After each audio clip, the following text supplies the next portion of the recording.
சென்னையில properties தேடுறீங்கன்னா findbhk.com போங்க. Matching ப்ராப்பர்ட்டிஸ AI உங்களுக்கு சஜஸ்ட் பண்ணும்.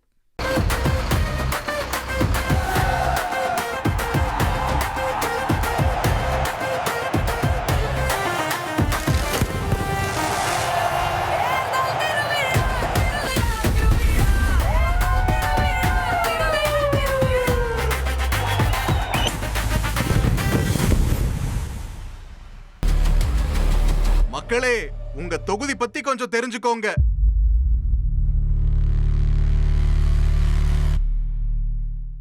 சைதாப்பேட்டை சட்டப்பேரவை தொகுதி சென்னை மாவட்டத்தில் சைதாப்பேட்டை, கிண்டி, கோட்டூர்புரம் உள்ளிட்ட பகுதிகளை உள்ளடக்கின தொகுதி. கோயில்கள், மத்திய மாநில அரசுகளினுடைய அலுவலகங்கள், சென்னை IIT அண்ணா பல்கலைக்கழகம்னு கல்வி நிறுவனங்கள் இருக்கிற தொகுதியும் கூட. கிண்டி தொழிற்பேட்டை இருக்கிற தொகுதியில சிறு குறு தொழில்களும் IT நிறுவனங்களும் வேலை வாய்ப்புகளை வழங்கிட்டு வருது.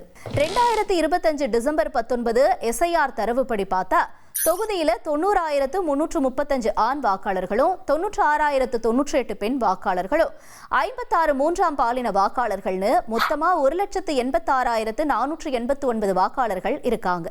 தொகுதியில இதுவரைக்கும் நடந்த தேர்தல்கள்ல அதிகபட்சமா திமுக 10 முறை ஜெயிச்சிருக்கு. அதுக்கு அடுத்தபடியா அதிமுக 5 முறையும், காங்கிரஸ் 2 முறையும் ஜெயிச்சிருக்காங்க. இந்த தொகுதியினுடைய முன்னாள் முதலமைச்சர் கருணாநிதி போட்டியிட்டு வெற்றி பெற்ற தொகுதியும் கூட. 1967 தேர்தலில் சைதாப்பேட்டையில போட்டியிட்டு வெற்றி பெற்றிருந்தாரு கருணாநிதி. அப்ப மாநிலத்துல திமுக வெற்றி பெற்று ஆட்சி அமைச்சிருந்தாங்க. 1969 அண்ணா மறைவை தொடர்ந்து கருணாநிதி முதலமைச்சர் ஆனார். அப்புறமா 1971 தேர்தலில் முதலமைச்சரா இந்த தொகுதியில கருணாநிதி போட்டியிட்டாரு. மறுபடியும் வெற்றி பெற்று மீண்டும் தமிழகத்தினுடைய முதலமைச்சராகவும் ஆனாரு. அதனால வரலாற்றுல முதலமைச்சர் தொகுதி அப்படிங்கிற பெருமையும் சைதாப்பேட்டைக்கு இருக்கு. 2001 சட்டப்பேரவை தேர்தலில் ஜெயிச்ச திமுகவை சேர்ந்த பெருமாள் இறந்ததை தொடர்ந்து அதுக்கப்புறமா நடந்த இடைத்தேர்தலில் அதிமுக வேட்பாளரா களமிறங்கின நடிகர் ராதா ரவி ஜெயிச்சிருந்தாங்க. 2016 தேர்தலில் திமுகவை சேர்ந்த மா சுப்பிரமணியன் போட்டியிட்டு ஜெயிச்சிருந்தார். 2021 தேர்தலையும் அவரே திமுக சார்பில் களமிறங்கினார். அவருக்கு எதிராக அதிமுக சைதை துரைசாமியை களமிறக்குச்சு. 2 பேருமே சென்னை மாநகராட்சி மேயரா இருந்தவங்க அப்படிங்கிறதுனால சென்னையில சைதாப்பேட்டை போட்டி அதிகமா கவனிக்கப்பட்டுச்சு. தேர்தலில் 80,194 வாக்குகளை பெற்ற மா சுப்பிரமணியன் வெற்றியை வசமாக்கினார். அவரை எதிர்த்து போட்டியிட்ட சைதை துரைசாமி 50,786 வாக்குகளை வாங்கியிருந்தார். 29,408 வாக்குகள் வித்தியாசத்துல வெற்றியை வசமாக்கின மா சுப்பிரமணியன் முதலமைச்சர் மு க ஸ்டாலின் தலைமையிலான அமைச்சரவையில சுகாதாரத்துறை அமைச்சரா இருக்காரு. இப்ப அமைச்சர் தொகுதி அப்படிங்கிற VIP அந்தஸ்து பெற்றிருக்கக்கூடிய சைதாப்பேட்டை தொகுதியில யார் யார் போட்டியிட போறாங்க, போட்டி எப்படி இருக்க போகுதுன்ற எதிர்பார்ப்பு எகிரி இருக்கு.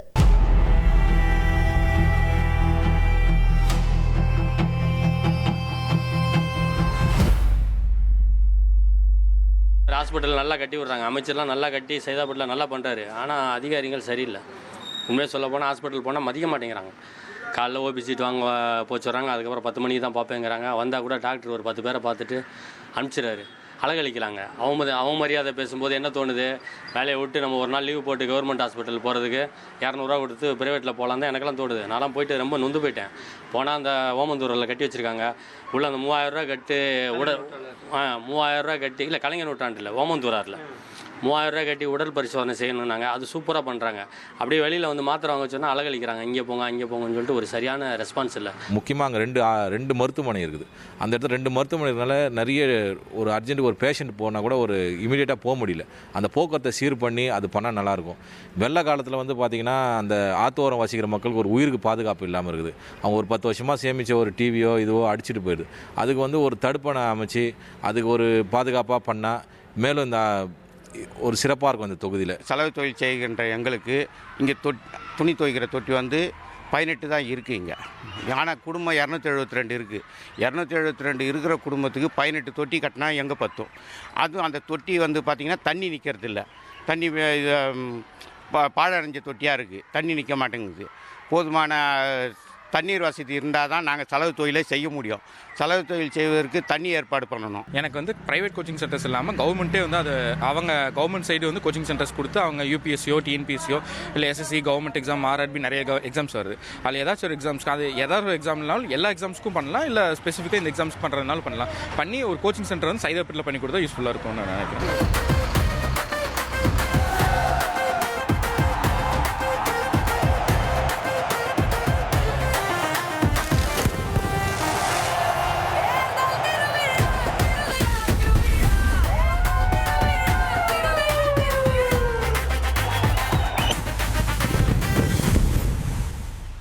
சென்னையில ப்ராப்பர்ட்டிஸ் தேடுறீங்கன்னா findbhk.com போங்க. மேட்சிங் ப்ராப்பர்ட்டிஸ AI உங்களுக்கு சஜஸ்ட் பண்ணும்.